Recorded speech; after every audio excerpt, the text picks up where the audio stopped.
Hello everyone, स्वागत है आपका हमारे प्यारे से यूट्यूब चैनल डिफेंस बडी के ऊपर। कैंडिडेट, आपको पता है कि कल अग्निवीर वायु एयरफोर्स का एग्ज़ाम था, जिसके अंदर मैं आपको ये बताना, आज इस वीडियो में हम ये बात करेंगे कि फिजिक्स और इंग्लिश में किस तरह के क्वेश्चन आ रहे हैं, और जिन मेरे भाइयों के एग्ज़ाम आगे है उन्हें कौन कौन से क्वेश्चन पे, मतलब कि कौन कौन सी बुक पे ज़्यादा प्रेफरेंस देना चाहिए, कौन सी बुक से एक बार रिवीजन करके उन्हें जाना चाहिए। मैंने एनालिसिस किया है कि जो जिस बुक से आपको यहाँ पे जो हमारा डिफेंस पढ़ी है इसके ऊपर फिजिक्स की क्लासेस मिलती थी, जिस बुक से हम क्वेश्चन लाते थे, सारे के सारे question as it is ditto question उस बुक से ही फंस रहे हैं। जी हाँ दोस्तों, आप मान रहे नहीं होंगे, लेकिन 101% उसी से फंस रहे हैं।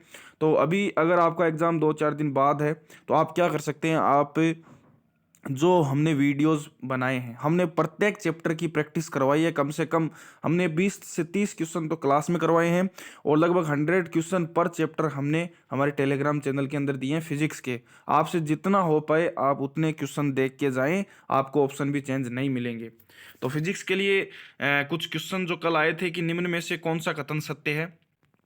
ताप बढ़ाने पर ऊष्मा बढ़ती है, निकाय द्वारा किया गया कार्य करने पर आयतन बढ़ता है। तो इस प्रकार का एक क्वेश्चन था जहाँ पे आपको सही गलत दोनों सही दोनों गलत, इस प्रकार का ये पैटर्न पहली बार देखा गया है एयरफोर्स के एग्जाम में, क्योंकि मैंने भी एयरफोर्स का एग्जाम कम से कम 3 से 4 बार दिया है, और इस प्रकार का पैटर्न पहले नहीं आता था। लेकिन अब से इस पैटर्न को फॉलो किया जा रहा है। यहाँ पे ऑप्शन आपका बी सही हो जाएगा। ठीक है, नेक्स्ट देखिए, कक्षीय वेग उपग्रह का मतलब कक्षीय वेग उपग्रह का कक्षीय वेग क्या होता है। तो आपको सभी को पता है कि √Gm/r ये होता ही है। ठीक है, और या फिर ये दूसरा फॉर्मूला इसका ये होता है। एज इट इज क्वेश्चन थे, हमने 101% ये क्वेश्चन करवाए हैं। आप हमारी वीडियोस को जाके देखना। मैं हो सकता था मैं इसके अंदर प्रूफ दिखाता, लेकिन प्रूफ दिखाने की मेरे को कोई नीड नहीं है, क्योंकि मैं कौन कौन से क्वेश्चन का प्रूफ दिखाऊं, सारे के सारे क्वेश्चन करवाएं।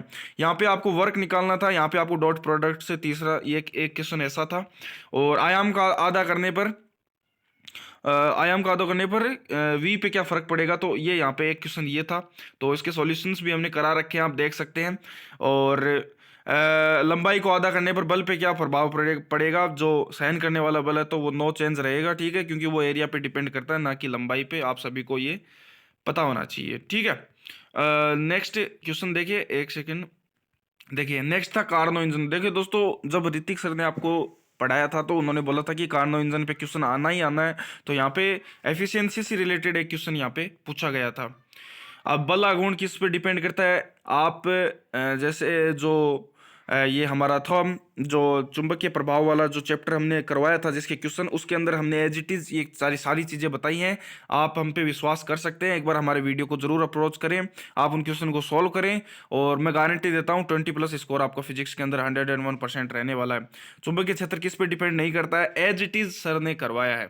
ठीक है, और V = E - IR, इस पे भी जो इलेक्ट्रिक सर्किट वाला जो चैप्टर है उसके अंदर क्वेश्चंस करवाए गए हैं, आप देख सकते हैं। ठीक है, और एक ये क्वेश्चन 10 नंबर जो क्वेश्चन है, ये थोड़ा सा मेरे को लगता है कि थोड़ा सा डिफिकल्ट यहाँ पे पूछा गया था, और ऐसा क्वेश्चन हमने करवाया भी नहीं था। तो देखिए 20+ आप कर सकते हैं, 25 में से 25 करने की आपको जरूरत भी नहीं है, मैं तो ये कहता हूँ। और E = 1/2 LI² पर बेस्ड एक क्वेश्चन था जो एनर्जी बेस्ड था। ठीक है, और ये 2T cos θ/ρRg पर बेस्ड एक क्वेश्चन था, जो तो ये क्वेश्चन मतलब कि ये फॉर्मूला सर ने आपको बार बार करवाया था। यहाँ पे मेरे हिसाब से फॉर्मूले के अंदर रिलेशन पूछा होगा कि ये किससे जो गहराई है वो किस पे किस प्रकार से डिपेंड करती है।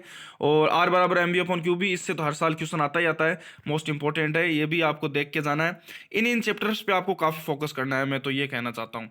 ठीक है, अभी नेक्स्ट देखिए, और Q = Ne, इस पे 101% क्वेश्चन आगे भी आएगा, अब भी आ रहा है। ठीक है, तो यहाँ पे इस पे आपको ध्यान देना है। अब गहराई में जाने पर जी पे सर ने बहुत ही बखूबी से आपको बताया है, आप एक बार जरूर ट्राई करें। और distance is greater than equal to displacement, और ये फॉर्मूला सर ने ठोक ठोक के करवाया है, आप देख सकते हैं लॉ ऑफ मोशन में। नेक्स्ट है ये व्हीट स्टोन सेतु पे क्वेश्चन, कम से कम 10 क्वेश्चन ऋतिक भाई ने आपको करवाए हैं, तो आप एक बार वो क्वेश्चन जरूर देख के जाइए। और F = 6π/η से पे भी यहाँ पे भर भर के क्वेश्चन सर ने करवाए, कम से कम 2 से 3 क्वेश्चन हमने करवाए हैं, और उसी से रिलेटेड क्वेश्चन यहाँ पे आया है। और एन और वी में क्या संबंध है, तो ये संबंध भी हमने 101% बताया। हम कोई फालतू नहीं, आप प्रूफ आपको देखना हो तो आप हमारे वीडियोस में जाना, आप उनसे प्रैक्टिस करना, आपको सारे प्रूफ मिल जाएंगे।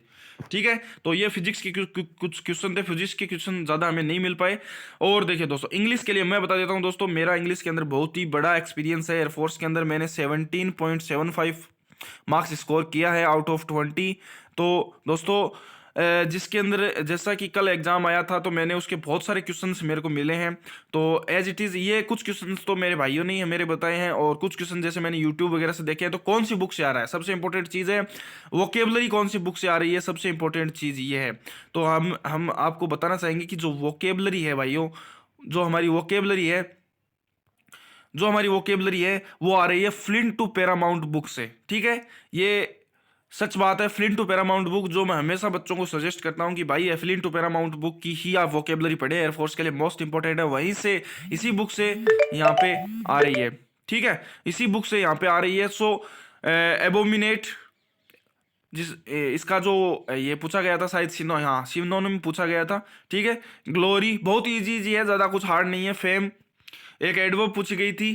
ठीक है, तो यहाँ पे ये एडवर्ब पूछी गई थी। स्पेलिंग एरर पूछा गया था रिकमेंडेड का, और पैसेज था एक टेक्नोलॉजी रिलेटेड कंप्यूटर बेस्ड, और गवर्नमेंट बाय 1 पर्सन।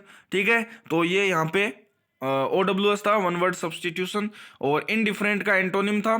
ठीक है, इम्पेडिमेंट का सिनोनिम था, और लिनेंसी का यहाँ पे एंटोनिम था। और ये दोनों शिफ्ट के क्वेश्चंस हैं। ठीक है, तो टेंटेटिव का यहाँ पे एंटोनिम था, और सुबोर्न का भी यहाँ पे सिनोनिम पूछा गया था। प्लीज हेल्प मी, ये एक यहाँ पे वॉइस आई थी बहुत ही इजी। ईच और वन अनदर से रिलेटेड एक एरर आई थी, तो ये आपको देख के जाना है कि भाई, और सारी की सारी चीजें A to Z चीजें उस बुक के अंदर है, तो आप उस बुक को जरूर पढ़ के जाना। One who can't die immortal, ये वन वर्ड सब्सटीट्यूशन आप फ्लिंट टू पैरामाउंट में देख सकते हैं कि ये भी वहीं से आया है। और बेनिफिशियल फिक्स प्रीपोजिशन यहाँ पे पूछी गई है, और फ्लिंट टू पैरामाउंट बुक से ही ये क्वेश्चन आया है। हार्डली और स्कार्सली से रिलेटेड कंजक्शन का क्वेश्चन पूछा गया था। फ्लिंट टू पैरामाउंट के अंदर बहुत ही अच्छी तरीके से ये कॉन्सेप्ट समझाया गया है। शायद आप ये इस बुक को अगर पढ़े हो तो आपको पता है। स्पेलिंग टेस्ट में ग्रीवेंस की स्पेलिंग पूछी गई थी। What a beautiful scene he said, ये डायरेक्ट इनडायरेक्ट यहाँ पे पूछा गया था एक। और नेक्स्ट वन वर्ड सब्सटीट्यूशन क्या, a man who hates women, ये वन वर्ड सब्सटीट्यूशन पूछा गया था। That which can't be believed, ये एक वन वर्ड सब्सटीट्यूशन पूछा गया था। और मैथमेटिक्स की स्पेलिंग यहाँ पे पूछी गई थी, और हेड बिफोर और V2 का एक कॉन्सेप्ट यहाँ पे पूछा गया था, और ए फ्यू से रिलेटेड भी क्वेश्चन था। तो दोस्तों ये कुछ मैंने 20 से 25 क्वेश्चन आपको इंग्लिश के और 20-22 क्वेश्चन आपको फिजिक्स के बताए हैं। तो मैं आपको यहाँ पे सजेस्ट करना चाहूँगा कि भाई अगर आप एयरफोर्स का एग्जाम आगे देना चाह रहे हो, तो फिजिक्स के लिए, अगर आपको फिजिक्स में डर है, तो फिजिक्स के लिए आप हमारी जो प्लेलिस्ट है फिजिक्स का हमने प्रत्येक चैप्टर आपको करवाया है, तो उस फिजिक्स के एक बार वो सारे क्वेश्चन लगा के जाओ आप। ठीक है, और इंग्लिश के लिए कुछ भी मत करो। फ्लिंट टू पैरामाउंट जो बुक है उसकी PDF मैं टेलीग्राम में दे दूंगा, टेलीग्राम ज्वाइन कर लेना, लिंक डिस्क्रिप्शन में है, और उस PDF को पढ़ लेना, या फिर आपके पास बुक है तो आप बुक से भी पढ़ सकते हो। ठीक है दोस्तों, तो चलिए फिर मिलते हैं नेक्स्ट वीडियो के अंदर। तब तक के लिए आप सभी को जय हिंद, जय भारत।